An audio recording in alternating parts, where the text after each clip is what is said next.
what's up, you Clashers? It's Jay. I know it's been a few weeks. I kind of got, I don't know, I guess a little disenchanted with making videos of my base over and over, just showing you guys what I've upgraded. So I figured I would wait a little bit longer between episodes, so I had a little more to talk about. So let's get right into this. My defenses. So like I said, it's been about 3 weeks, so obviously I've got a handful of upgrades that have finished.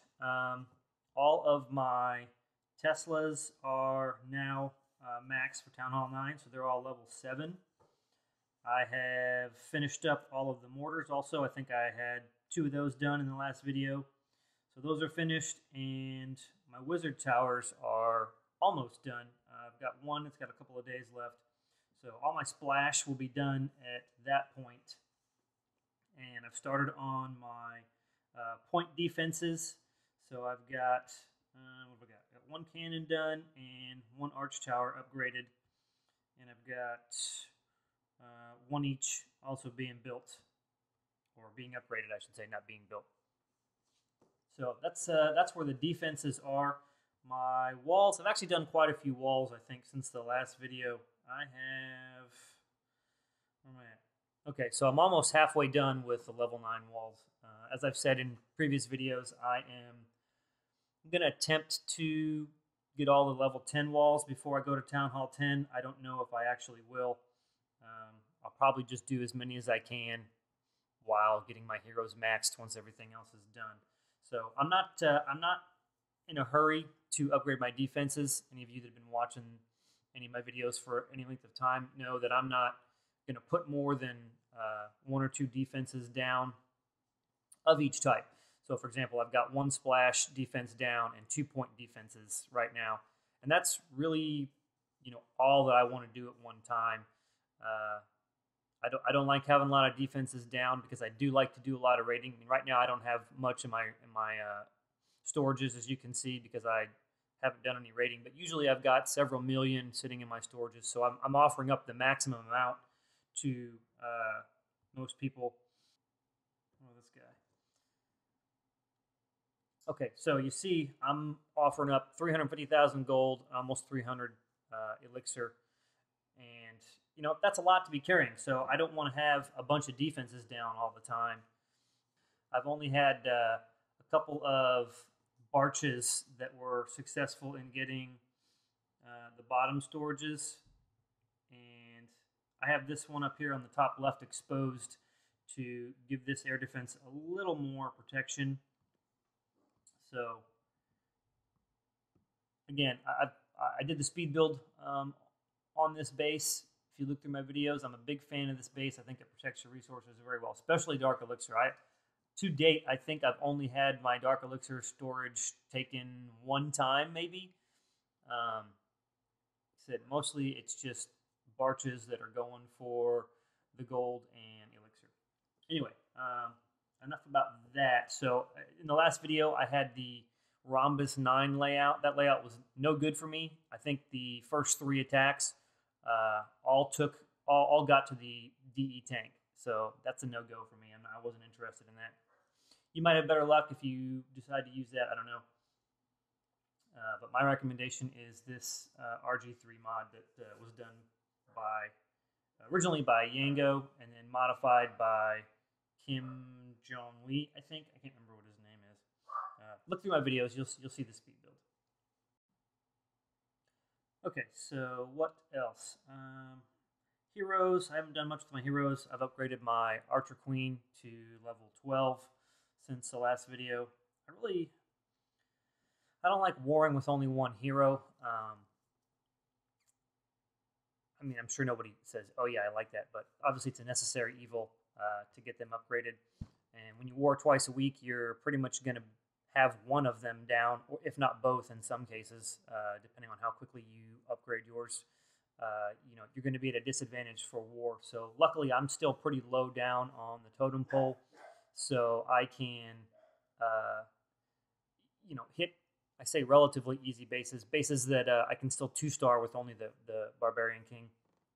It's very frustrating to me though, because I am, I really want to do the best I can at war. And obviously everybody does, right? But some people are probably okay with maybe 2-starring a base. But I want to 3-star every base I attack. And it really just frustrates me, that I can't. I don't want to say it's only because I might have one hero. I mean, I'm still learning a lot and working on my planning of attacks and then executing that plan. And really, I think the biggest thing that makes a lot of guys successful in wars is the ability to adapt when that plan doesn't go how you intended. Right? I'll show you one of my attacks in a little bit, actually, that I had it planned out in my head, and I was for sure I was going to 2-star this base that had been 1-starred a few times, and it just absolutely fell apart. And I really didn't. I didn't have any recourse or kind of a backup. Like, oh, what if X would happen? I'm going to do this. But anyway, so that was where my heroes are, and the lab. I've actually done a lot in the lab since the last video. So in the last video, I had the giants upgrading. Those finished off, and then I used some of those gems that I got for Christmas to take the time off of my witches. I let them go for a few days, but then I needed them for a war, so I finished those off. And then I started my hogs to level 5. Those just finished up yesterday or the day before. And then I had about 58,000 dark elixir, and I was going to take raid a little more and take my queen up to 13. But I thought, I kind of want to do a war 2 with her. So I went ahead and started my Valks up to level 2. So I'm going to let those run and be able to do a couple of wars with my queen while I'm raiding up to, what do I need, 65? Yeah, 65,000. So I need another 50K for that. That'll probably take me about a week. You figure your drills are putting out about almost 5,000 a day just on their own. And I very rarely get them taken. Like I showed earlier, this base is good at protecting the DE tank. Sometimes it gets zapped, which pisses me off, but, whatever. I guess it's going to happen. I should just deal with it. So, to the war side of the house. Actually, let me just go into our last war. All right, so we were fighting an Asian clan. So, obviously, well, not obviously, but if you've done a lot of warring, you know that a lot of Asian clans are really big into hogging. So we were trying to come up with some base designs that had the double giant bombs that were not in the outer layers. So stuff that couldn't easily get popped, by sending a hog in. So I designed this base myself. I don't know who knows, maybe somebody else has done it at some point. But I'm a big fan of the 10 by 10 square core, and I guess things I don't like about this base is there are a handful of X junctions for the walls. So, like for example, up here on this top layer, right? You see how this V compartment. You know what? Hold on a second. Let me try using something here. Okay, so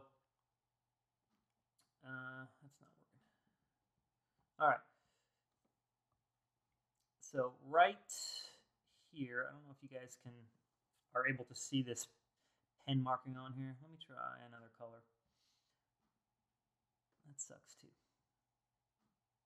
Sorry, I'm trying this out, obviously, as I do the video. Okay, so right here, where these walls come together, if you were to send, I like the clan castle radius of this base.